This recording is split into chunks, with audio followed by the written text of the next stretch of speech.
Okay, thank you, everyone. We're going to go ahead and get started. So thank you, everyone.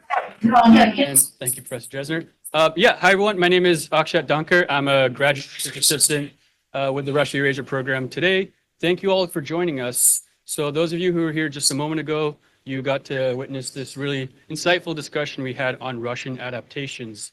And as much as the Russian Federation's ability to outmaneuver the West's economic pressure has been an important part of the story, the West has also had to examine its own relationships and its own dependencies and adapt to these new geopolitical and economic realities. So with that context, I'm pleased to welcome you all to the session on Western adaptations, which is made possible with the support of the Edward R. Murrow Center for a Digital World here at Fletcher. With that, I'd like to turn over the floor to Professor Sulmaan Khan, who will moderate the session. Thank you very much. And Professor Khan, the floor is yours. All right. Thank you all. Moderating is usually a very easy job. The one thing I'm going to do in my role as moderator is ask you to all turn your cell phones on silent if you haven't already, please. This is Professor Dresner's pet peeve. He nearly scared all the newly admitted students out of their congregation, and I can say it was quite terrifying then, even to me who never carried a cell phone until fairly recently. So turn them off. Okay, we're starting a little late because of Boston traffic. At least that's the excuse I'm going with, because it's a God-given excuse that we use on days like this. I've been told not to read people's bios out. I have been told to ask you all to remember that Hugo's bio is badly out of date. So, the bit that's crossed out here is submitted PhD completed at Cambridge, but we'll get to that. Margarita, why don't you start off and tell us about Western adaptations? Yes. Yeah, go for it. Well, first of all, it's wonderful to be here. I also think the organizers need to be really congratulated on a very difficult job of bringing together important insights also about and from Russia.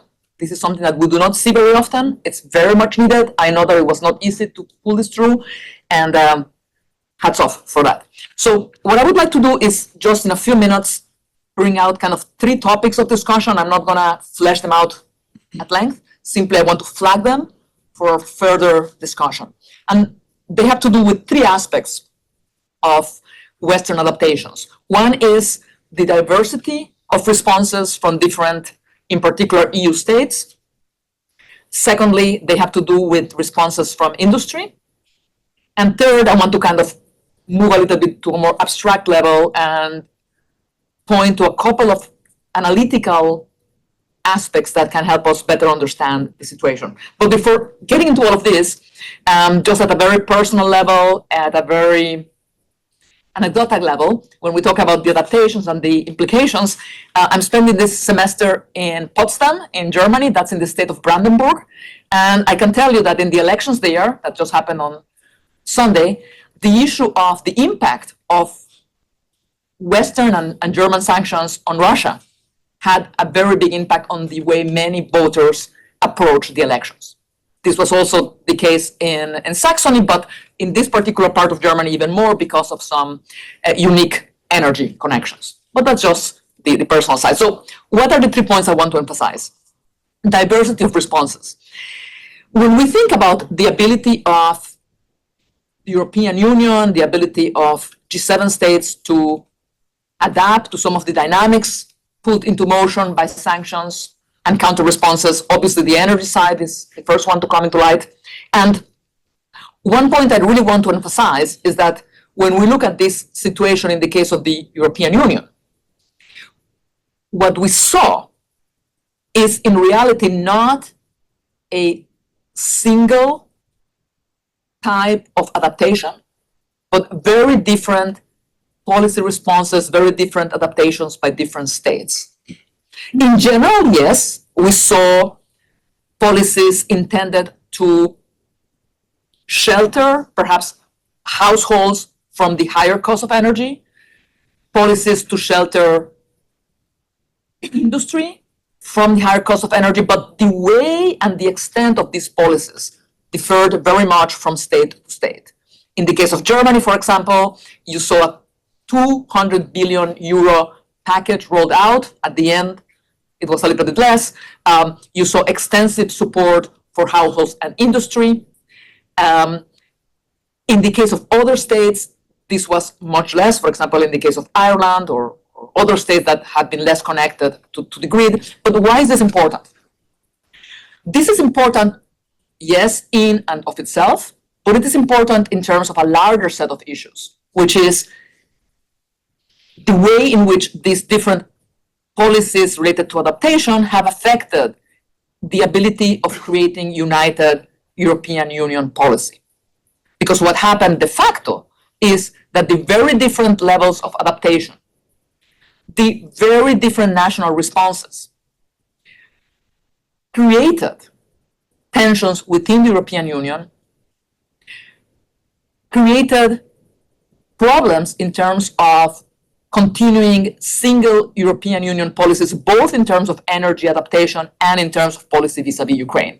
So if we take Germany as an example, that large-scale support policy that I just mentioned, including not only the $200 billion euro support package, but actual taking over of some companies that were at danger of bankruptcy because of the new prices, this created a very important backlash in other European Union states, which in turn has created doubts about the ability of the European Union to really provide the level playing field that it was created for.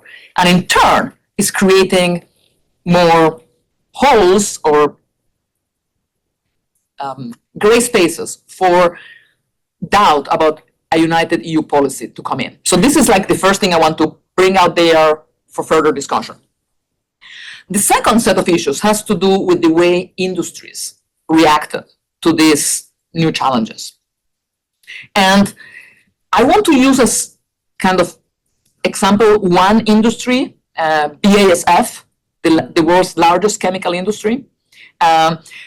Chemical industry which not only relied very much and was kind of a hidden or unseen partner in the type of economic relationship that developed between Russia and Western Europe for many years through Russian gas, but also a company that was, and to a certain extent, continues to be related to Russian partners through a variety of downstream business. The way a company like BASF, which, by the way, use as much natural gas as the entire country of Switzerland, the way it reacted to these changes is very interesting from the perspective of both actual adaptations, but also the rhetorical use of the challenge. So if you look at the case of BASF, it was a very large user of Russian natural gas, but not for heating, not for electricity generation, but for its chemical production. And in particular, for the production of ammonia, later used for other chemical products, and in particular, fertilizers. So the way they reacted to the crisis created was at first a rhetorical reaction using the emerging threat of higher prices as a way to exact policy changes in the European Union, both policy changes in terms of loopholes for the continued supply of Russian gas, but also to press the European Union for putting on ice certain new directives having to do not only with climate change, but also with the regulation of dangerous chemicals, such as so-called forever chemicals. And what is very interesting here is that a company like BASF, in its public-facing activities, used this threat rhetorically as a way to extract concessions from the state, while in its own communications with stakeholders, with investors, actually was putting together a plan for not only replacing those supplies that now were too expensive or unable to be received from Russia, but reshaping its production facilities to deal with the new situation.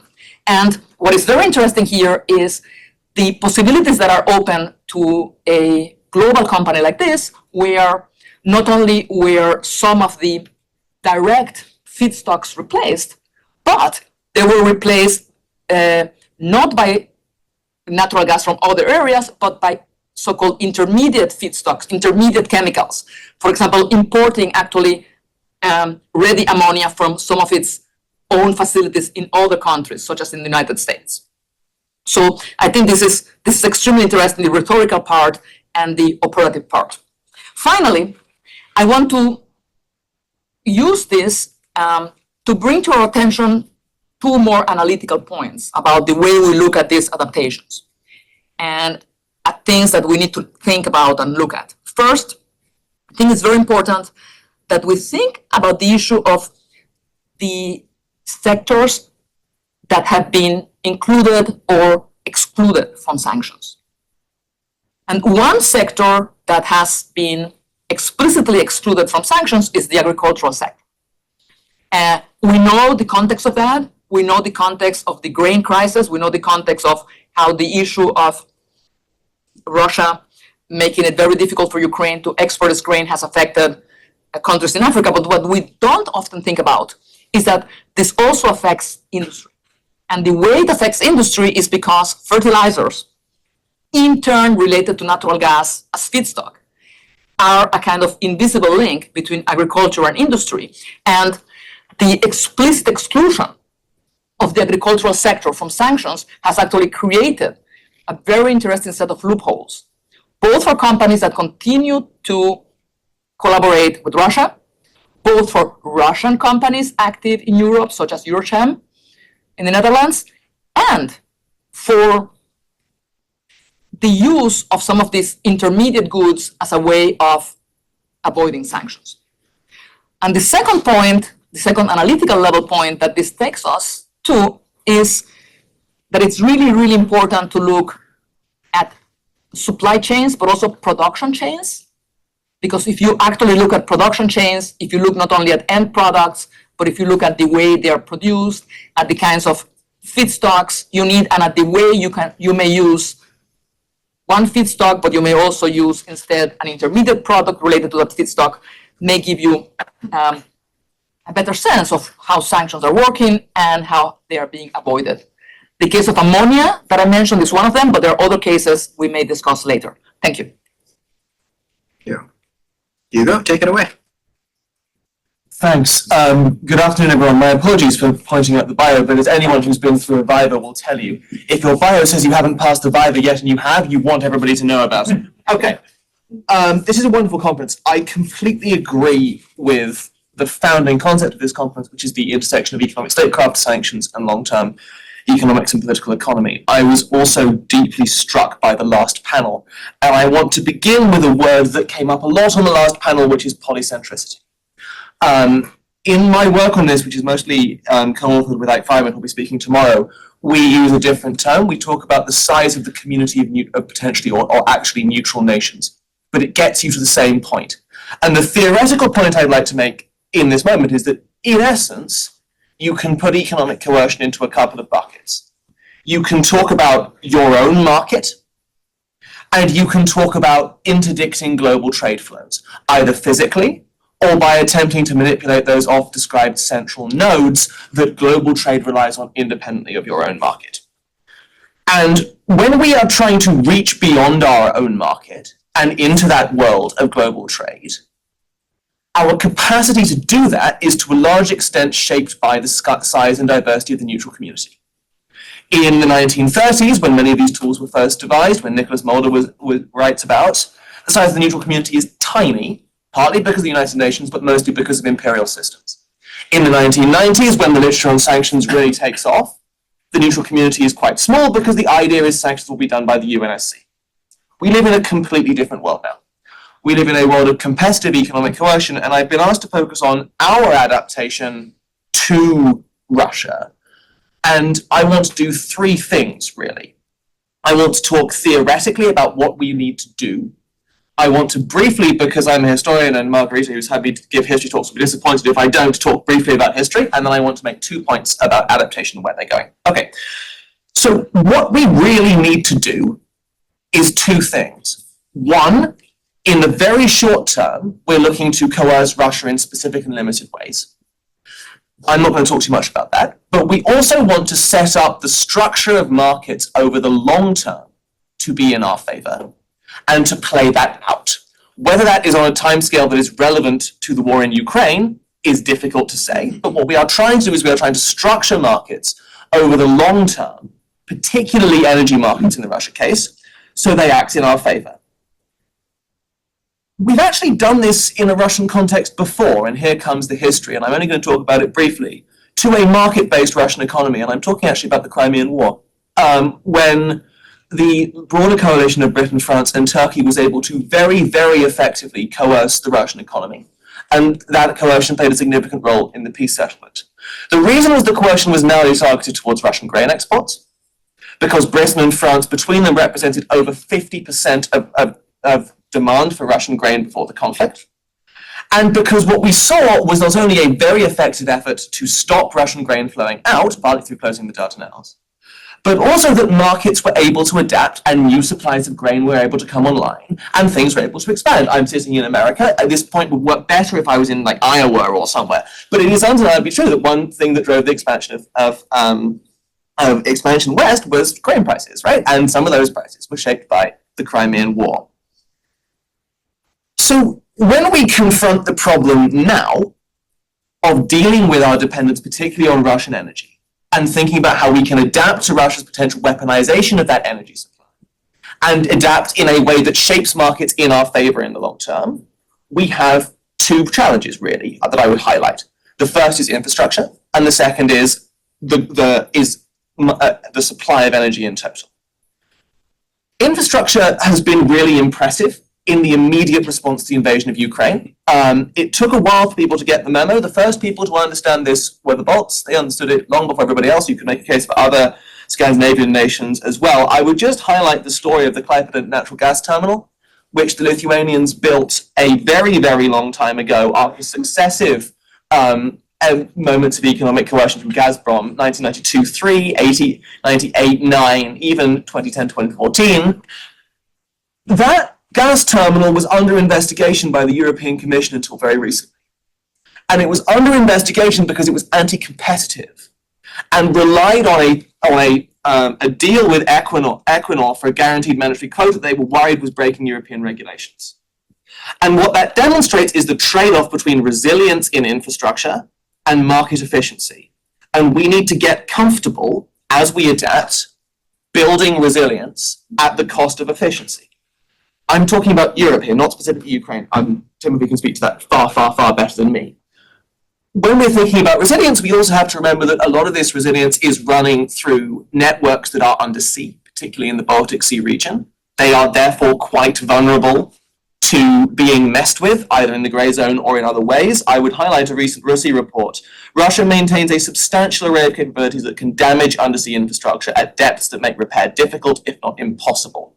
It mostly runs under the main directorate of deep sea research. It includes a bunch of different projects. Also, just dragging an anchor through stuff can do quite a lot of damage. This is the Nuno polar bear. It's a really silly name to have to keep bringing up in these conversations, but the incident with a Chinese Hong Kong flag vessel that managed to drag its way under one of the key interconnectors. So we need to build out resilience in that space and make trade-offs with efficiency. Then there's supply. I mentioned earlier the Crimean War example and the increase in grain supplies, which meant that you could cut off Russian supply without too bad. It was an impact actually, but without too bad an impact on price. So ultimately, if we want to shape long-term markets in our favor, if you want to adapt dynamically, we have to shape the energy market. There's some problems here, right? One is that many of the other primary energy producers like to control the price in a way that suits their interest, and that makes things rather tricky. Another is that the United States has significant other geopolitical differences with other states that could potentially come online with greater fossil fuel supply and solve these problems. And right now, and I'm not making a judgment on this, we're not doing the kind of trade-off conversation. And the third is that there are domestic political difficulties with increasing domestic supply of fossil fuels. We would all like to see a world in which the long-term way you shape this energy market in our favor is through renewable energy production and nuclear. That is, however, a very, very, very long-term solution. In the intermediate term, we need to think about if we want to shape this market in our favor. Somebody at Stanford, Philip Bolson, talks about sanctions forward guidance. And the reason he says that is we need to think about how we can set a target price that we want and encourage the market to develop supply to meet that target as we phase out or try and increase pressure on Russian fossil fuel supplies. That's one way to think about it. But if we want to increase our resilience, if we want to continue to adapt and structure global markets, particularly energy markets, in our favor, we have to think about energy supply and energy supply in the long term. We are having that conversation. We will continue to have it, and I can only honestly hope it continues. I'm going to stop there. Perfect. Thank you. Timothy, floor yours. Yeah, thank you. Microphone back. Yes. There are apparently some people online who might need the microphone, so. Thank you. Yeah, thank you very much. So, all right, so adaptation, I don't know. Okay. Adaptation. That actually sums the whole panel up right there. Yeah, at least I'm honest. Okay, so I think one, we can look at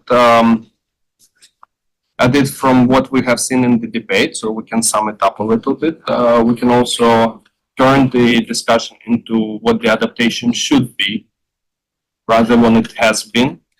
And then we can talk a little bit about strategy on this. So on the specifics that I'm aware of, I would like to point out some work that I have been following, or either the Kyiv School of Economics has been involved, so it's data-driven work, and point out some problems as well as adaptation. One is that the contraction in Germany was expected, and there was a big debate between politicians and economists about whether it's going to lead to a recession or whether it's going to have a meaningful but limited effect.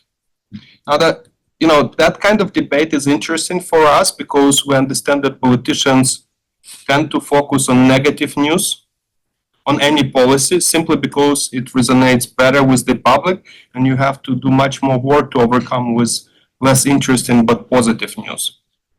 So no one cares about the long-term benefits. We typically underestimate them or in political realm, but we really are affected by immediate negative aspects of any policy change. So the argument there was that we're going to have a recession, so we shouldn't disengage, even though disengaging from Russian energy supplies creates incentives for alternative energy supplies, diversification, technological innovation, and it's costly, but it creates incentives for growth. So there was this politicians versus, I think, Benjamin Moll and Moritz Schulerik, and I think the paper also includes Georg Zachman, The Power of Substitution, and what they have found is that the effects were much smaller.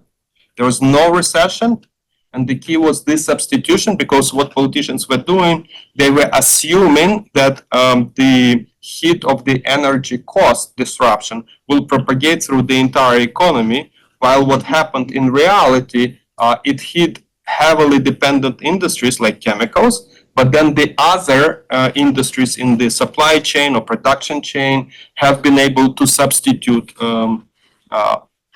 and therefore the effects have been very small. Now, this is typical where in public discussions we assume stability and ignore indirect equilibrium effects and focus on things being fixed and do comparative statistics with respect to one simple change. I think that's what politicians did. That's what their offices did when they gave them information about some calculations. And so in reality, we saw that the economists are right and academics are right. So that's some vindication to all of us.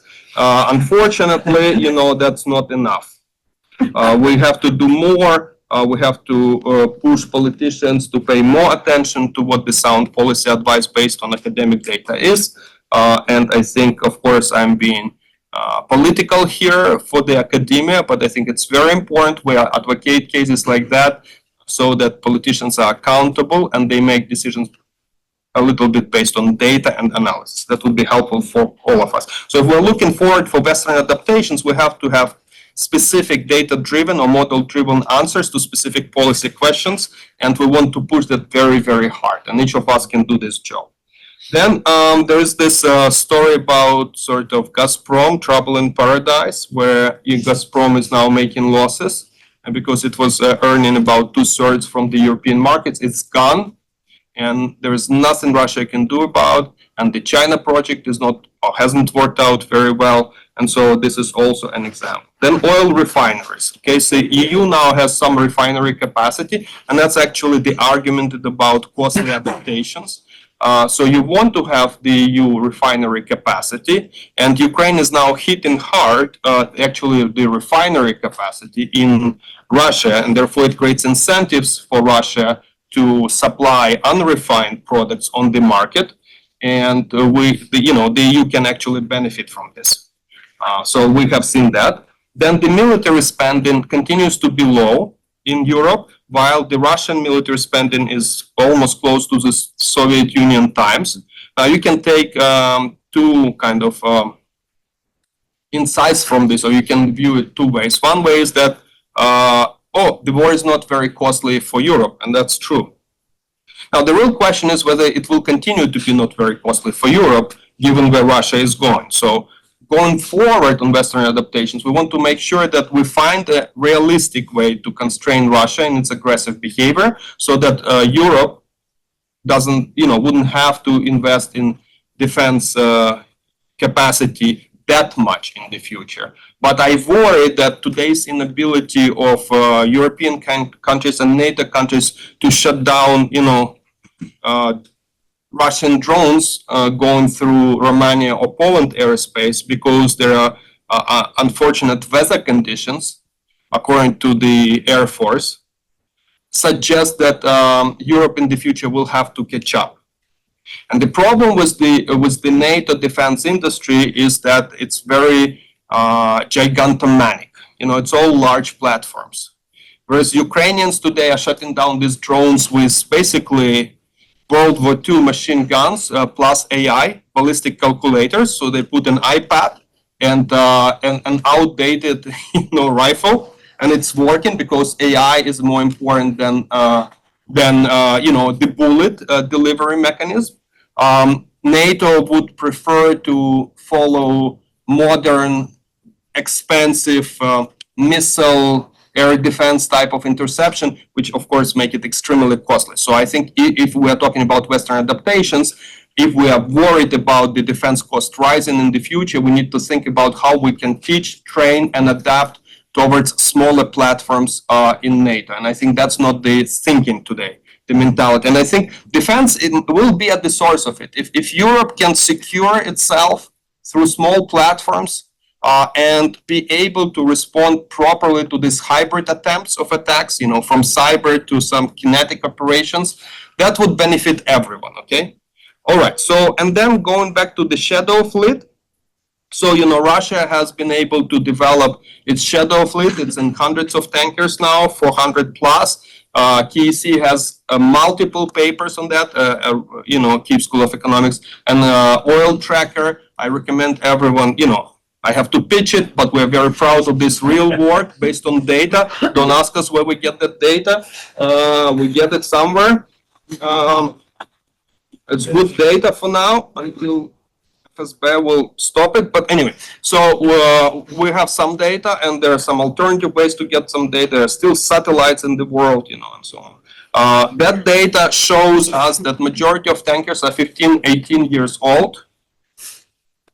So I can give you the bounds, like standard deviation estimates of the probability of an annual spill, assuming that about between 2 and 5 tankers pass through European coastlines every day.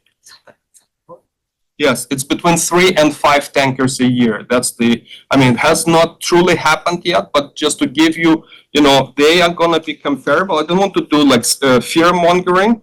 But I think what the data shows, that if a tanker spills, it's going to affect 1,030 miles of coastline typically, especially, God forbid, if it spilled somewhere close to, the UK, in the channel, it's going to be a disaster. Last time a big tanker spilled, like there was this Exxon Valdez tanker. It was 250,000 seabirds. Just think of those birds, and even 22 killer whales, okay, to make it died as a result of that. Now, a typical tanker, which is 18 years old, has a probability of spill of that level 0.3% a year. Now, there are 400 plus tankers operating right now. They should all be decommissioned. And we're not even talking about any moral or, war or anything like that. These guys are, today going through the Baltics, through the North Sea, through the Channel, and that's going to cause, at some point they're going to spill, and then everyone will be, what happened? Why didn't we think about it? Politicians didn't do anything about it.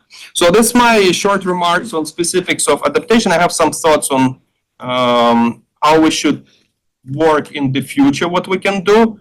But I kind of outlined the idea that we need to think about security as a foundation and try to shift the thinking of NATO into small platforms and the resilience and ability to respond in hybrid way to everything from informational operations to cybersecurity to sabotage operations and even border incursions.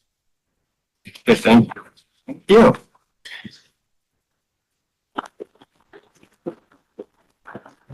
So Professor Miller greeted me with the words, please behave today. So I'm going to not jump in over here. I'll reserve any questions or comments I have. There's like so much. Nicely done, Chris.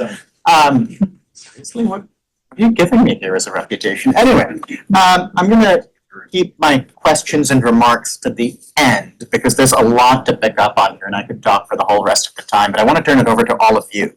So does anybody have questions, comments? Dan Dresner. Thank you very much, Chris. Expertly chaired so far. I do have a question for Hugo, which is going forward, one of the clear responses that Russia is probably going to be doing in Europe, and we've seen some of this already, is active economic sabotage operations. And I guess my question is, do you see this being ratcheted up in some ways as a response to Ukraine being able to hit deep within Russian territory? And what would we expect this to look like? What would be the worst case scenario, and what would you actually expect us to see? I'm going to half dodge that question. I'm not a military expert. I can tell you what would be difficult is if there is that kind of sabotage, I would expect a lot of it to be undersea. If there is that kind of sabotage, I would expect it to happen in a way that it is not clear whether or not it is military. And I think those are the two characteristics that make it really tricky. The Baltic in particular, there's a report on this that the Centre produced that I can share more widely, is an incredibly dense space of undersea stuff. And an old friend of mine, Mike Hart, will point out that it's much easier to just drop an anchor accidentally and drag it along than do some kind of incredibly sophisticated thing involving special deep sea drones. Whether we will see more of that, plausibly, yeah. I think it would be a natural response. We haven't actually seen as much of it as some people thought we would in some ways. I know the UK is very worried about that. I know one of the primary activities of the Joint Expeditionary Force the UK set up with Baltic nations a while ago now is tracking and monitoring and protecting deep sea infrastructure. So this is something that European nations are actively thinking about and worrying about. However, one of the things I write about, particularly regarding economic statecraft in the PRC, is the importance of carrots as well as sticks. I think Russia understands that too. I think the best thing for Russia is to further exacerbate some of the divisions in the European Union on many of these questions that Margarita was talking about. And rather, as was discussed in the last panel with Rally Around the Flag effects, it's a very delicate balancing act here between doing economic coercion of that kind of grey zone nature, which has an impact, but actually you can build resilience, you can build duplicates, and that scares a lot of people. And the kind of carrots in terms of special deals, etc., that would really undermine EU unity. So basically I've just talked around your question without answering, are they going to do it more? But there's a balance there that they're going to have to trade off, and I can't predict how they'll do that. Well, while we have you, why don't we see if you can dodge around this question too? They gave me the iPad, but not the rifle. What are you doing? Question for Hugo, says the iPad. How to tackle and Margarita, it looks like you can weigh in on this one too. How to tackle the collective action problem across Western states in context where allies/partners variably exposed to costs of restructuring sectoral markets? Moderator coming first, and then I'll try.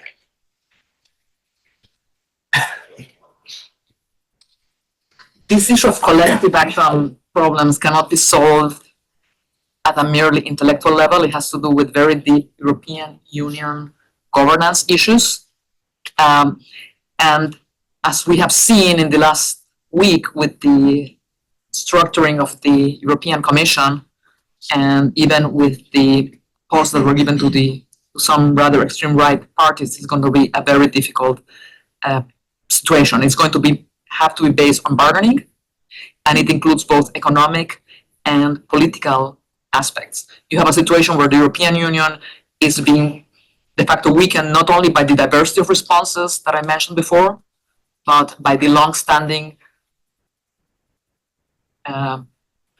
cost, if you wish, of the poisoned role of actually the country that is currently at the helm of the European Union presidency, Hungary.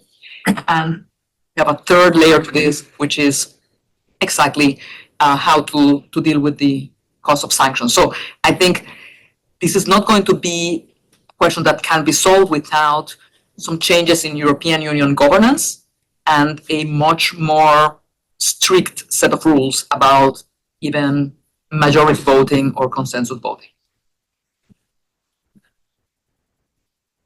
I think that answer is both true and profoundly worrying, because if we're waiting on European governance reform to fix our economic statecraft around Ukraine, I'm worried. I would also quietly point out that there are some quite big countries with quite a large role in this that are not in the European Union.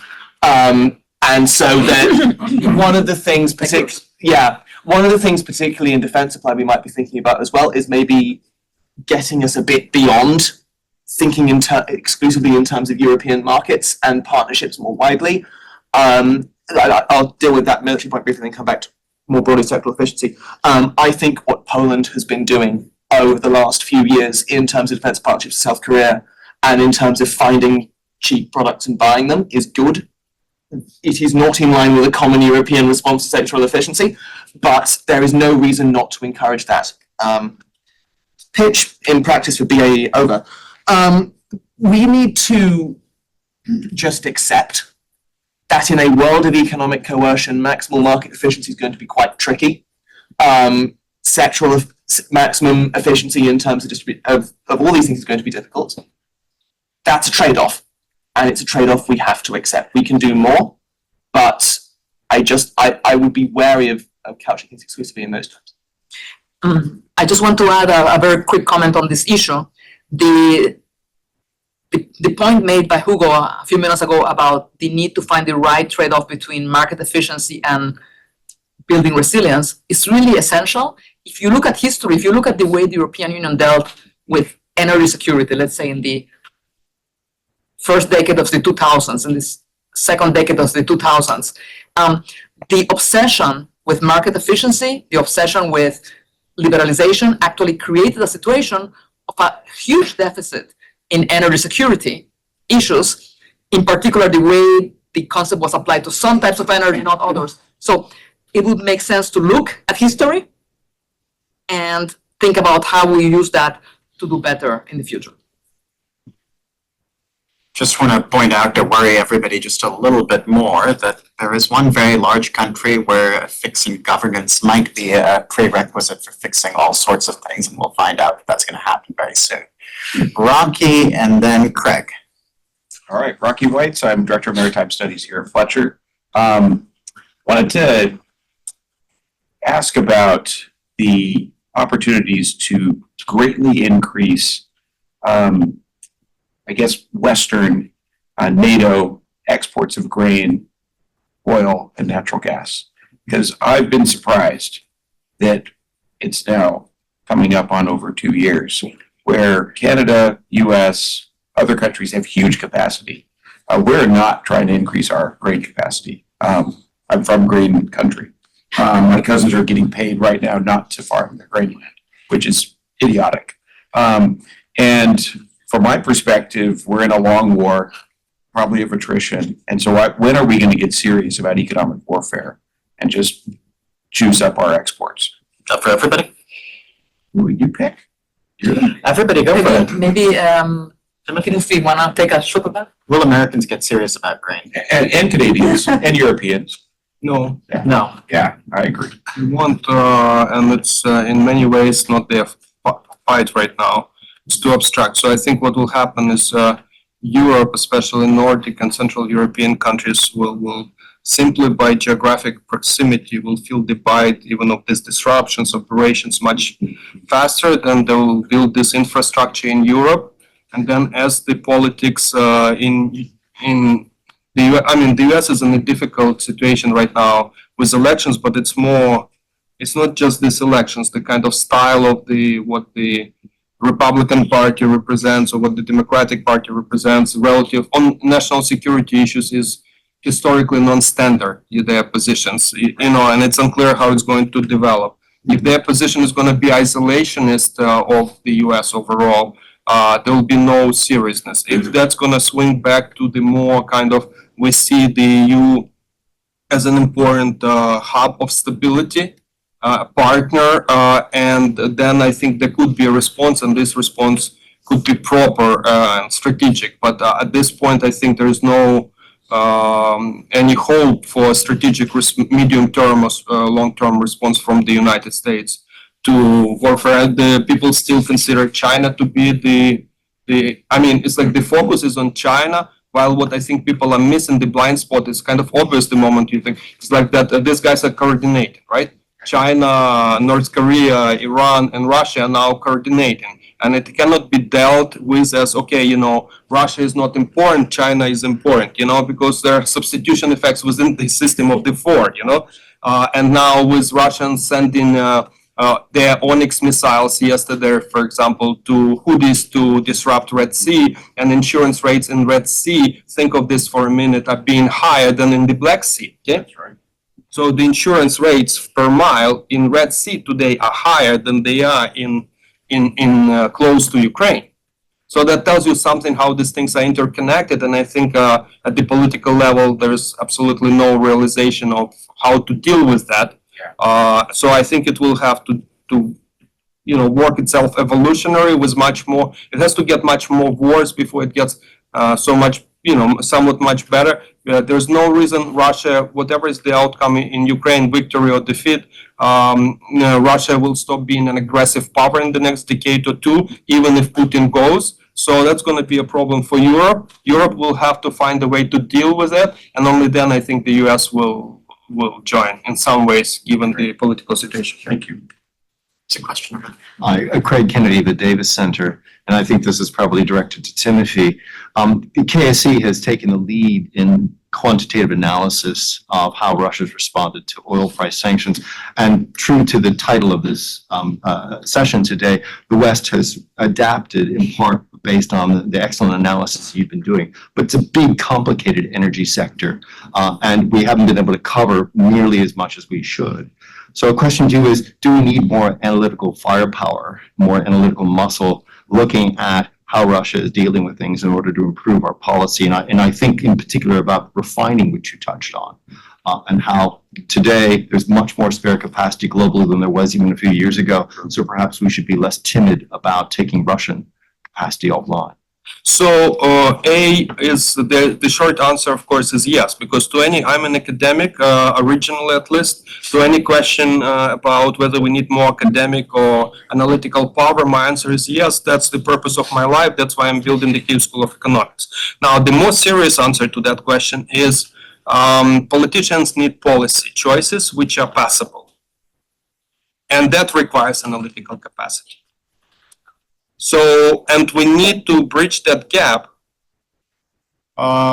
from what as academics or policy think tank analysts we think should be the policy to what is strategically and tactically possible to be accepted by politicians in whatever the current climate is. They are facing constraints which we tend to ignore unless we do pure political science. Then somehow I think these are like it's like schizophrenic, you know. Political scientists are studying, you know, elections and polarization, and then economic policy or international policy guys are studying the right policy, you know, and how, I don't know, I don't think it works like that. If I were to come to President Zelensky, I tried, by the way, as a minister, it didn't last that long, you know, trying to bring the right economic policy, you know. They say good economics is bad politics and vice versa. So that's the challenge we have to overcome it. And for that, we need analytical capacity. It's not enough to understand that we can take off the Russian capacity to generate revenues per se, by the way, because Russia is very simple. It generates revenues to fund its effort. Offline, it's much more important to figure out how to get people in the capitals to subscribe to that, right? And I think that's where we need a lot of analytical work. Oh, lots of hands went up at the more analytical work. We'll take the two at the back clumped together and then we'll come up front if that's okay. So in the back, tell me your name because I can't see a name tag or anything. Zoe Raptis. I'm an undergraduate student, so we don't have a fancy title. This is directed to Dr. Bromley. You mentioned if we want to shape long-term markets in our favor, we have to shape energy markets.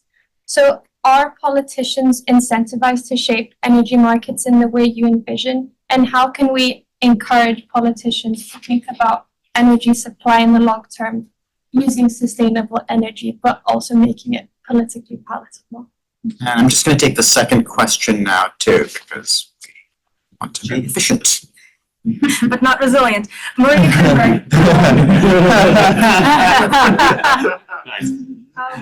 I was struck by the differences between this panel and the previous one. So the previous panel to me sounded a lot like, here's everything that Russia has done. This panel sounded a lot to me like, here's what the West should do. So I'm wondering, is the difference because of the strategic surprise that Russia so much shocked us that we're focused on that? Or are we really that pessimistic about the fact that West did not adapt well in this particular war? Professor Miller predicted this, by the way. What did I predict? Yeah, 2 months before, you told me this was going to happen. Anyway, we'll take the questions. So Professor Miller was not shocked, but the rest of us. Shall I go first? I'll answer those questions in reverse order. To be fair, I think we're saying what we should do because we're in America, and we're saying what Russia is doing because we don't have much influence over the Russian state. And actually, you raise a really good point, which is that we shouldn't underestimate the scale of our achievements in this space. A lot has been done to reduce dependence on Russia. A lot has been done that we would have, or particularly by the European Union, that many would have seen as inconceivable before the crisis. Indeed, one of the problems of deterrence was that partly because of independent assessments about the invasion and various other things, we weren't able to get a unity of purpose of commitment to economic coercion before the crisis to the extent that we got it afterwards. That's certainly how it seems from an academic perspective anyway. I do think, in general, that it is easier for some political systems to adapt rapidly than others, but that doesn't necessarily mean that all political systems can't adapt and change.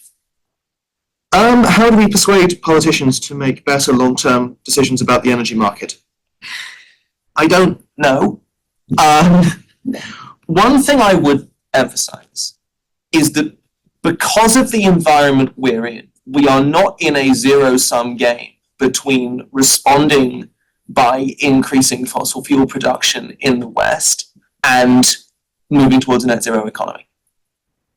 The more we can point that out as academics, I think the better. Particularly because we are all aware of the importance of decarbonization. We need to keep pushing. We need to keep pushing faster and faster. My own country's done an awful lot over the last 10, 15 years to do that, though there's still a long way to go.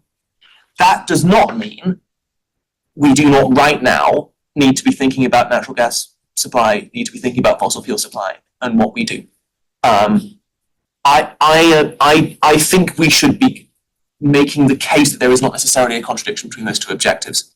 But that is a hard case to make sometimes. I'd like to take a shot at that question too. To the question about energy policies, I just want to add, one of the reasons why it's so difficult for politicians to change energy policy is because our whole economic system has been based on the hidden and unhidden subsidization of fossil fuels. And it's impossible to have a politician win an election saying we will charge the real cost for fossil fuels. You can see that in our own country, the US. And until we start charging the real cost, fossil fuels, nothing will change. So that's a hard game to play, but that's the only way forward. Mr. Fishman and Professor Miller, and then we'll scoot back. Thank you, Eddie Fishman, Columbia University. Earlier in the day, during Professor Dresner's conversation with Peter Harrell, Peter mentioned lessons that China might be taking about Western economic warfare against Russia. One question I wanted to ask is what lessons do you guys think China is taking about Russian economic warfare against Europe? And what I mean by that is, before this war, we would have thought that gas as a weapon would have been much more devastating than it was. What lessons does Beijing take about potentially critical minerals and some of the EV and sort of a battery technology that right now we in the West are petrified could be used as a weapon in a crisis?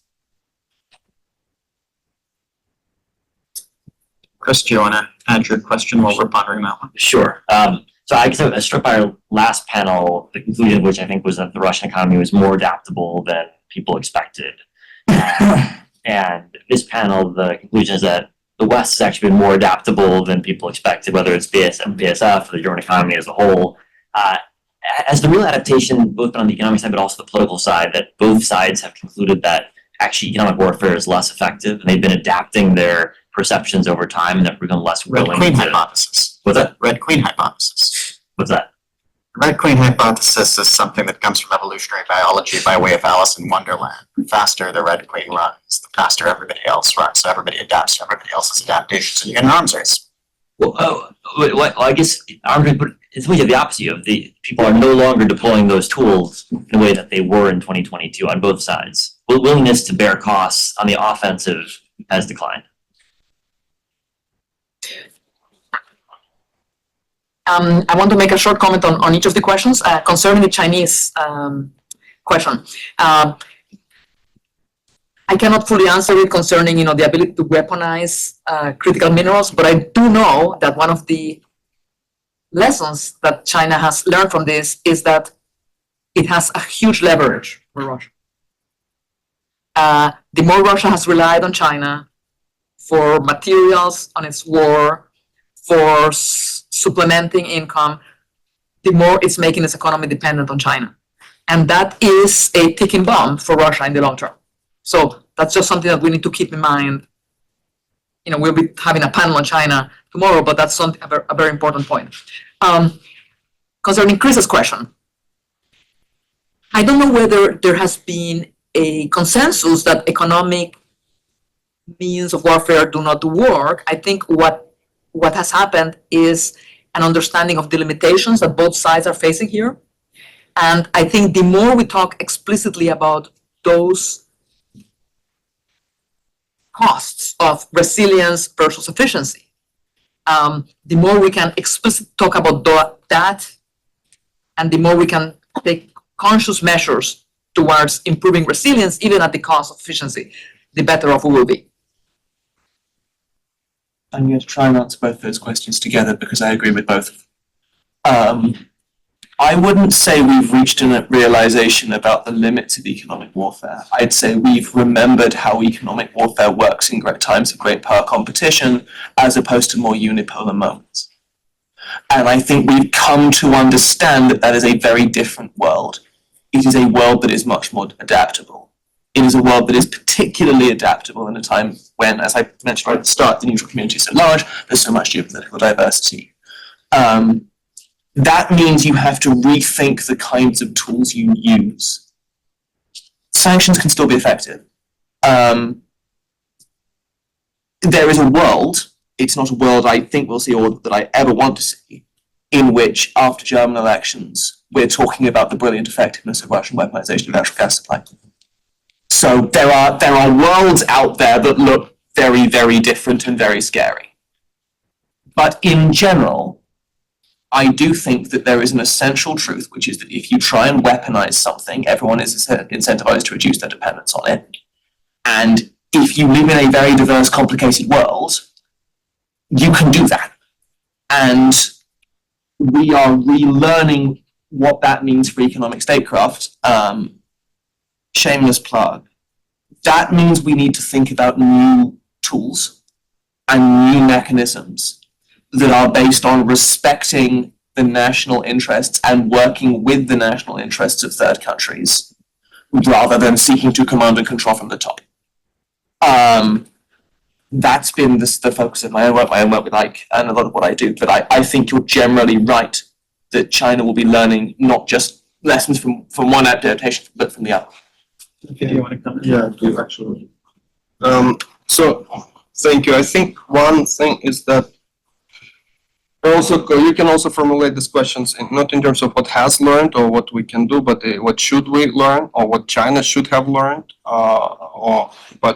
Anyway, I think one thing is that informational warfare, in my view, is more effective than economic warfare. And then what we see is that the differences in the informational warfare by China and Russia, they're very clear. What Russia does, it goes tactical at the elections, producing staged videos about candidates and other things, whereas China goes through more strategic approach, promoting the Chinese culture and undermining unity in the free world by putting amplification resources into divisions. So they basically playing a long game, and I think it's working. We also see that responses are very different. The EU is trying to regulate the informational market, whereas the US is going with indictments. And there are discussions about what's more effective. In my world, indictments are much more effective. And then I think what everyone is overlooking here and what China understanding now, I think that the reality on the ground matters very much in the end of the day. So what can you have to grab what you can, and that will be yours, and the rest will be discussed. So, economic warfare will not get you Taiwan, but actually physically blockading it, ideally not with air carriers, but with drones, submarine drones, will do the job. And you can put the sub drones there in no time, and you can after that discuss all the policies you want. Yeah, so I think that's what they have learned or should have learned.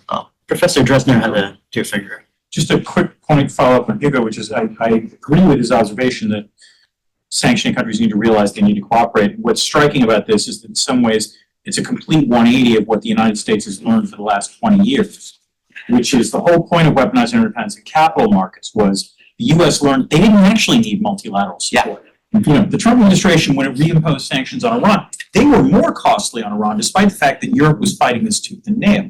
So it's going to be one of the things I think, one of the overarching themes is how quickly do states move down the learning curve in terms of economic warfare? And I think this will be an interesting challenge for U.S. officials. That's a brilliant point. Yeah.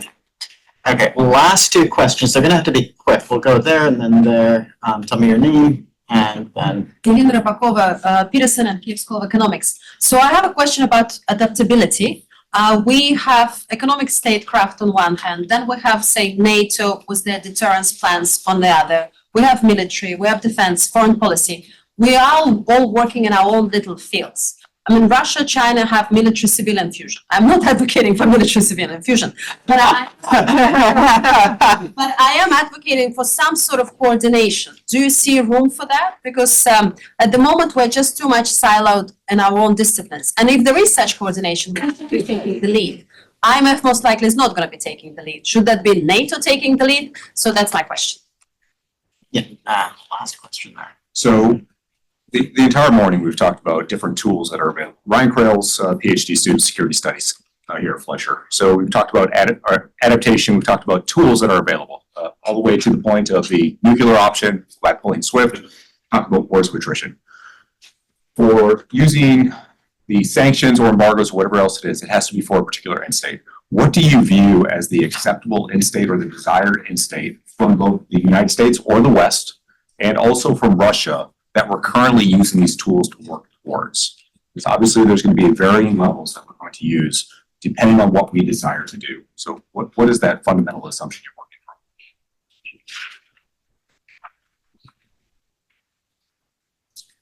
Let me start with this last question.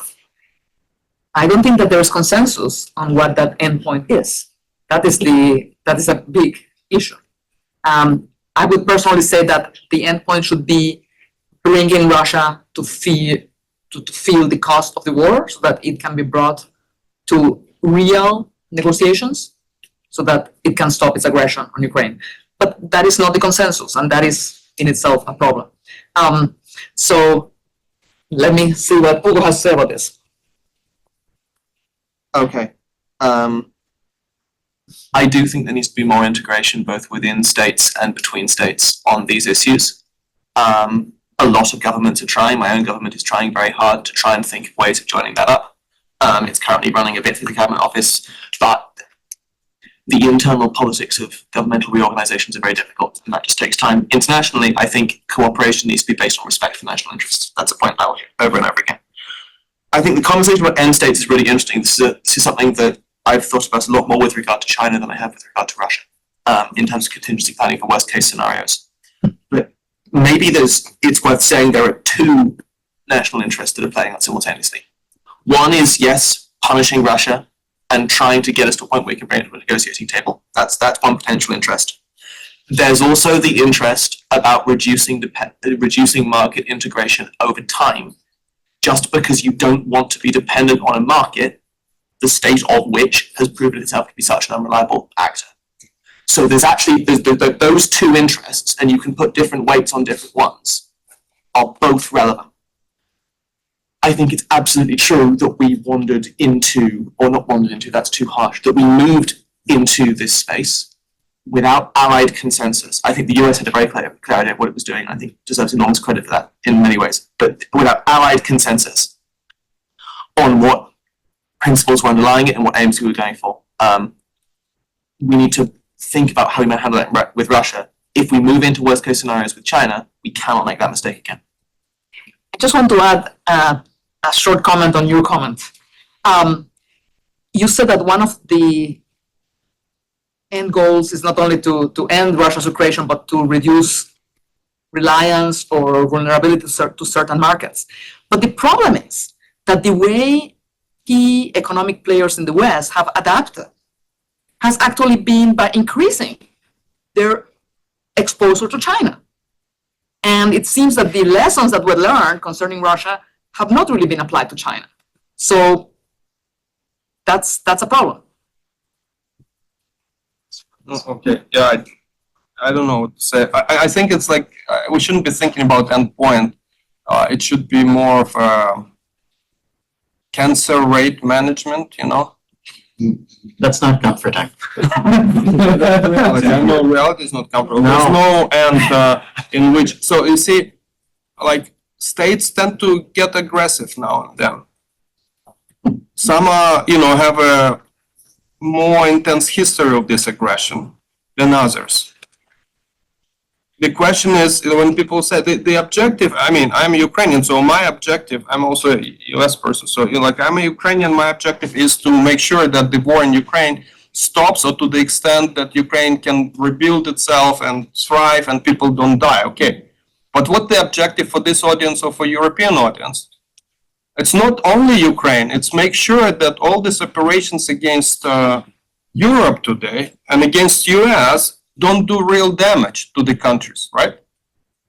And that's going to be an ongoing process. It's not going to be the end point. There is no end point in which, in the next decade or two, hostile actors won't try to use the weapons, direct and indirect. They have been testing now. That will continue. Propaganda will continue. Cyber warfare will continue. Interception by drones, or attacks on some through proxy states on traffic in maritime traffic. That will continue. So the question is what to do about it and how to manage this risk to the extent that the sort of free world or democratic governments within the uncertainty or inability to commit given by the by the election structure continue to function properly. And I think there is this technological change. But one thing I haven't mentioned that we have learned from the war is that the existing Russian weapons are not that effective. What's effective is the drones and new kind of the AI delivery. I don't want to scare you, but sort of in Ukraine, the operations where the robots are there, like the walking robots whose job is to kill everything which is moving using AI within 10 miles by 10 miles square meters. Both sides are trying to save their infantry. The debate of this, remember these 3 laws of robotics, don't harm humans, we bypassed it without even discussing. Okay? These robots do not differentiate between kids and non-kids, civilians and military. They're just there to make sure that on your side, infantry doesn't die. So when you take a city or bomb it or a little square, you send these robots in and they take out everything which moves in the next 72 hours and then you walk in with infantry. So imagine that being put as a weapon for a terrorist attack. I mean, the next terrorist attack is not coming from something big, it's coming from a container shipped, off coast somewhere. So, we have to manage all of this. And it's a real problem. And this will continue. It's not about Russia and it's not about Kremlin.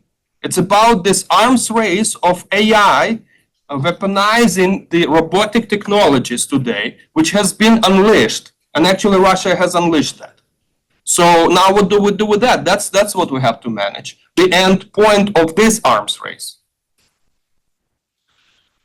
I can't believe I'm going to do this, but I'm going to try to sound a hopelessly naively idealistic note on this, because I think what was and this is what's getting at the endpoint question, and I agree with everything you said, but you have to imagine a better world in order to be able to get there.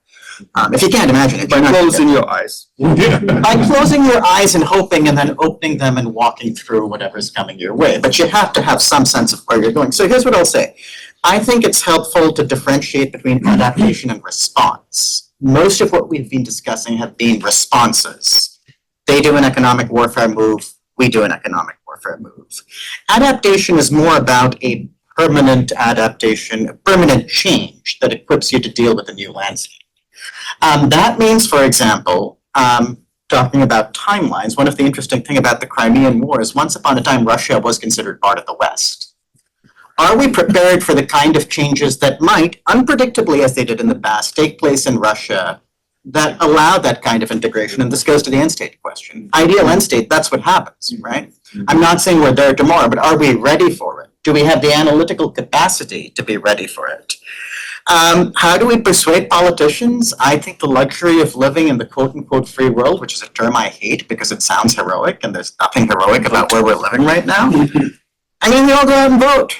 Yep. If the politicians are getting punished because we don't want to pay extra money for gas, that's on us. If we don't want to pay extra money for gas because we have a crap tax system, that's on us. So we're all culpable here. There's a lot to say about China, which I'm sure we'll get set tomorrow, but the fact that our response to China's threats is to say, let's go mine the seabed in a place we don't begin to understand, and the fact that we still have those tankers going despite several oil spills that have devastated seabirds, orcas, seals, you name it, and human beings, says we haven't adapted.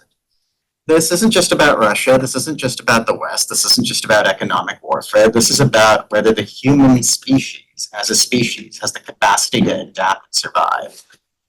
And I think we do. But there are a lot of hard days ahead.